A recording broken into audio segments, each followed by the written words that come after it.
Magandang gabi po sa lahat. Tayo nagbabalik dito sa ating YouTube channel, Samuel Soriano TV23 para mag-discuss ulit ng another coins. At ito po ay ating hilig, mangulikta ng barya. Kaya tayo nandito nagsiseli ng kanilang mga halaga, ang presyo po ng ating mga coins kung magkano na ang kanilang halaga sa mga pamantayan nating platform. Magandang gabi po sa lahat ng aking mga subscriber dyan at sumusuporta dito sa aking munting channel. Maraming salamat po sa inyong lahat. Ayan.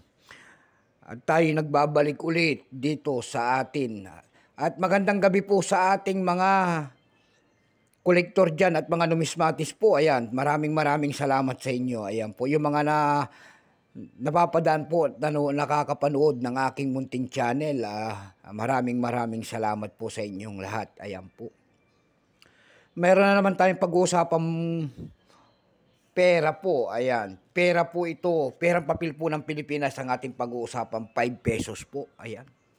Baka mayroon kayong mga crispy nito, ayan, handa natin bilhin. Mga crispy po, kasi pangit na po itong ating, excuse me po. Ito po ay year 1997 po. Ni Emilio siya po si Emilio Aguinaldo po, ang dakila natin bayani, ayan. Bago tayo magsimula sa ating talakayan, kilalanin mo muna natin siya para makita natin ang kanyang presyo kung magkano na talaga.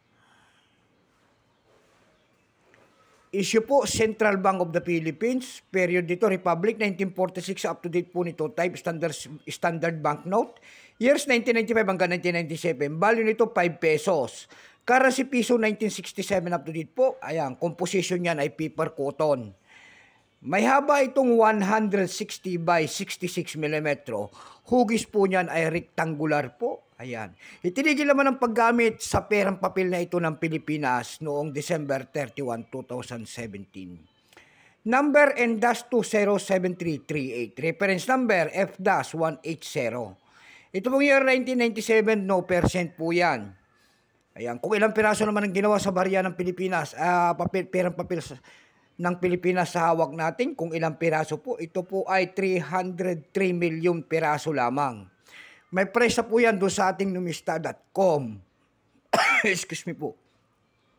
Kung tawagin ng ating mga kolektor, yung kanyang verified ay 56, almost ang circulated ay 100. Dako tayo sa kanyang presyo.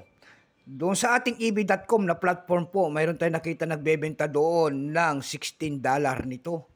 Sa Carousel PH naman po, mayroon tayong nakita nagbebenta doon ng 300 pesos.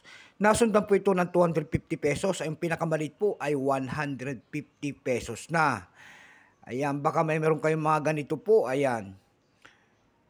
Ang mahal po rito, yung mga tinatawag nila na solid number. Baka hindi nyo po alam. Katulad niyan, solid number po. Ayan, pari-parehas po yan na 0, pari-parehas po yan na 3, pari-parehas po na 6. Yan po tinatawag nila na solid number po. Yan ay mabibili sa inyo kung may mga ganyang mga solid number po kayo. So hanggang dito na lamang po. Keep safe po sa lahat. God bless.